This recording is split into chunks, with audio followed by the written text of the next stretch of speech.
कलयुग बैठा मार कुंडली, जाऊं तो मैं कहाँ जाऊं।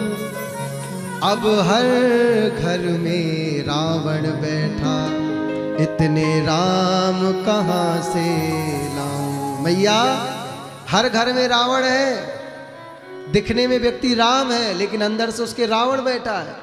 असली चेहरा तो व्यक्ति के अंदर छुपा है। पहले तो व्यक्ति के दो मुखौटे हुआ करते थे, एक बाहर का एक अंदर का। अब तो चार चार मुखौटे हैं, चार चार। कैसे पढ़ोगे, कैसे जानोगे? इसलिए हम बार बार कहते हैं प्रभाव नहीं स्वभाव देखिए। अपने जीवन साथी में प्रभाव नहीं, राम जी ने क्या स्वभाव देखा है। स्वभाव जिसका मृदु है उसका जीवन भी धीरे धीरे सरल सहज हो जाता है। प्रयास करना मत छोड़िए प्यारे। तुम्हें कोई ताना मारे, तुम्हें कोई बातें कहे, जैसे उनका स्वभाव है। एक महाराष्ट्र के बहुत अच्छे संत थे, एक बार वो स्नान करने जा रहे थे। ध्यान से सुनिएगा, अपने प्रयास को मजबूत करिए।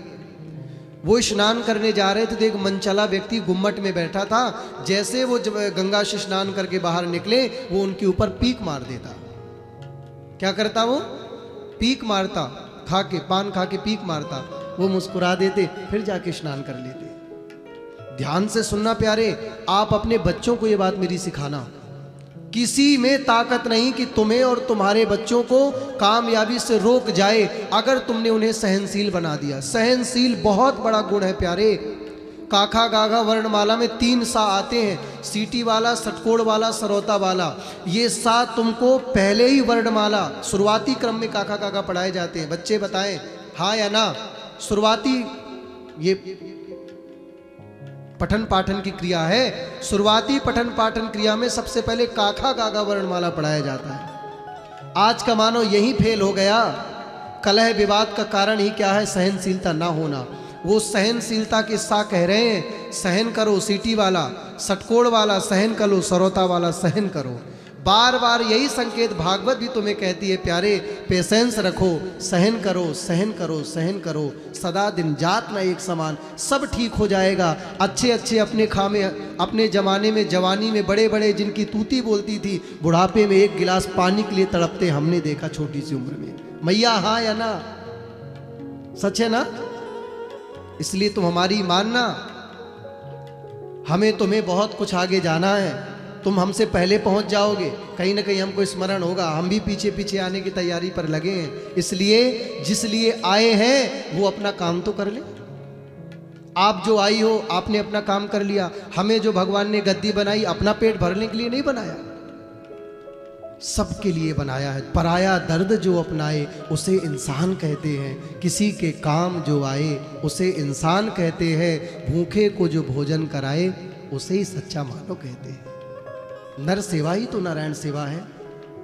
हम आपके यहाँ आते हैं, कहीं कथा करने जाते हैं तो सब लोग इतना स्वागत करते हैं, सम्मान करते हैं, यहाँ बैठाते, वहाँ बैठाते, इतना बढ़िया कक्ष देते। तो जब आप वृंदावन आते तो हमें भी लगता है कि आपके बैठाने के लिए थोड़ा सा तो सुविधा हो, क्योंकि बिना साधन के साधना भी नहीं होती बंधु। साधन होना चाहिए साधना के लिए। तो हम भी अपने उद्देश्य की पूर्ति करने में लगे हैं, जिस लिए आए हैं। सबको यही छोड़ करके जाना। जो कमा के अपने लिए जी जाए वो इंसान नहीं हो सकता। वो तो अपना भरत है, जेब भरत है, बैंक भरत है। लेकिन जो आपसे ही कमा के और आपको ही समर्पित करके चला जाए वो भगवान का भेजा गया दूत होता है बंधुओं। वो जानता है आया है सो जाएगा राजा रंग फकीर, कोई सिंहासन चढ़ चला और कोई बंधा। सबको एक दिन ये दिन देखने हैं। याद रखना, मृत्यु एक ऐसा सत्य है जिसे कोई टाल नहीं सकता। 100 दरवाजों के अंदर तुम छुप जाना, लेकिन जब वो आएगी अपने आप ऐसी स्थिति बनेगी, हिल्ले रोटी बहाने मौत। मृत्यु का एक छोटा सा टुकड़ा सुनाऊं। जो धर्मात्मा लोग होते हैं उनके नेत्र खुले रह जाते हैं और उनके प्राण निकल जाते हैं। जो पापी होते हैं, ध्यान से सुनना, जिन्होंने जिंदगी भर न कभी दान किया, न कभी कथा सुनी, स्वयं भी नहीं किए, दूसरे को भी रोका, दूसरे को भी सताया, ऐसे लोगों के मृत्यु काल में, यानी कि जब बीमार होते हैं, ध्यान से सुनना, कई लोग हॉस्पिटल पर जो एडमिट होंगे, आप उनके पास जाना, तो कई लोग तो ये बताएंगे कि भैया जब मैं बीमार था ना तो बेड में मुझे ठाकुर जी दिखते थे। जो कथा सुनता था ना, मैं तो कथा सुन सुन के 10 दिन अपने बेड में काट दिया, पता नहीं लगा मैंने कैसे काटा। और कई उसमें ऐसे भी शुक्राचार होंगे जो बोल रहे होंगे कि भैया काले काले चमकीले चमकीले दूत दिखते थे, ऐसे बड़े बड़े डरावने लोग दिखते थे, पता नहीं इनसे कैसे बचें। जैसे तैसे बच गया भगवान। अब उनको तो भैया डॉक्टर ही यमराज दिखने लग जाता है, आंखें बंद कर लेंगे, चीखेंगे सूजी मत लगाना। हाँ सच्ची कह रहा हूं मैं, उनको तो डॉक्टर ही यमराज दिखता है। लेकिन जो भगवान के हैं, जो हरि के हैं, वो कहते हैं भैया एक दिन तो जाने ही, अगर ठाकुर जी ने यही लिख दिया होगा तो यहीं से चल देंगे, इसी को उड़न खटोला मानेंगे। तो जो धर्मात्मा लोग हैं उन्हें मृत्यु काल में परमात्मा दिखता है, जो पापी हैं उन्हें काले काले यमराज के दूत दिखते हैं, डरावने भाला लिए, और वो अपने बिस्तर में ही मलमूत्र त्याग देते हैं। कैसे जाने कि किसी की मुक्ति हो गई कि अधोगति हो गई?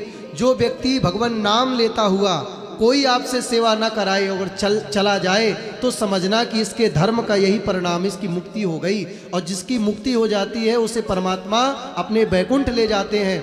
और जो बिस्तर में ही मलमूत्र त्याग दे, समझ जाना इसको यमराज के दूत पकड़ के ले गए, सीधे भगवान के नरक गया है।